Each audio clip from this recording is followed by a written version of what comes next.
Baada ya vuta ni kuvute ya muda mrefu kuhusiana na wapi unakwenda kucheza mchezo wa Kariakoo Derby, ni rasmi klabu ya Simba wameupeleka mchezo wa Kariakoo Derby katika uwanja wa Meja Jenerali Samuyo, uwanja ambao uko Mbweni jijini Dar es Salaam. Ni miongoni mwa taarifa kubwa kwa sasa katika ulimwengu wa michezo kutokana na kile ambacho klabu ya Simba wameamua kukifanya kwa siku za hivi karibuni, hasa maamuzi ambayo wameyachukua kwa siku ya leo. Taarifa mbalimbali zilikuwa zikiripoti kuwa huenda klabu ya Simba wataupeleka mchezo huo katika dimba la New Amani Complex visiwani Zanzibar au katika dimba la Sheikh Amri Abeid mkoani Arusha, lakini taarifa iliyopo kwa sasa katika mitandao mbalimbali ya klabu ya Simba ni rasmi mchezo unakwenda kuchezwa katika uwanja wa Meja Jenerali Samuyo, uwanja ambao klabu ya Simba wamekuwa wakiutumia katika michezo yao ya nyumbani. Ni miongoni mwa taarifa za kushtua, taarifa mpya, taarifa ambayo wengi hawakutarajia kama klabu ya Simba wangechukua maamuzi ambayo wameyachukua, kutoa mchezo mkubwa, mchezo ambao una thamani kubwa katika ligi yetu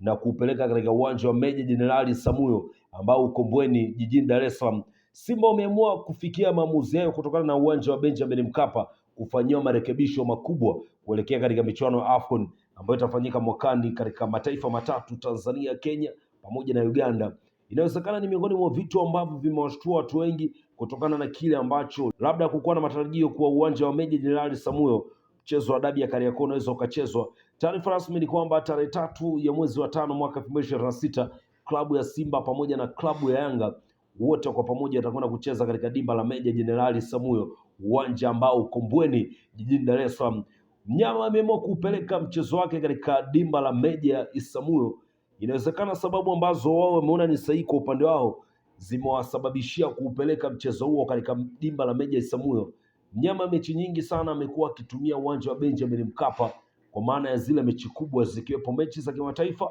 lakini pia na mechi zingine ambazo zinaonekana zina uzito mkubwa, ikiwepo dabi ya Mzizima dhidi ya Azam FC pamoja na dabi ya Kariakoo dhidi ya klabu ya Yanga. Na taarifa zilizopo ni kwa mara ya kwanza mchezo wa Kariakoo Derby unakwenda kuchezwa katika uwanja wa Meja Jenerali Samuyo. Ni miongoni mwa taarifa ambayo kwa siku za hivi karibuni, hasa kwa siku ya leo, naamini itazungumzwa sana kutokana na kile ambacho klabu ya Simba wamekiamua, kwa maana ya kuchukua mchezo wa Kariakoo Derby na kuupeleka katika dimba la Meja Jenerali Samuyo, uwanja ambao uko nje kidogo ya jijini Dar es Salaam katika maeneo ya Mbweni. Usisahau kusubscribe, like na kucomment katika akaunti ya Arusha Digital ili uwe wa kwanza kuweza kupata taarifa zetu pindi tu pale ambapo tutakuwa tunaziweka.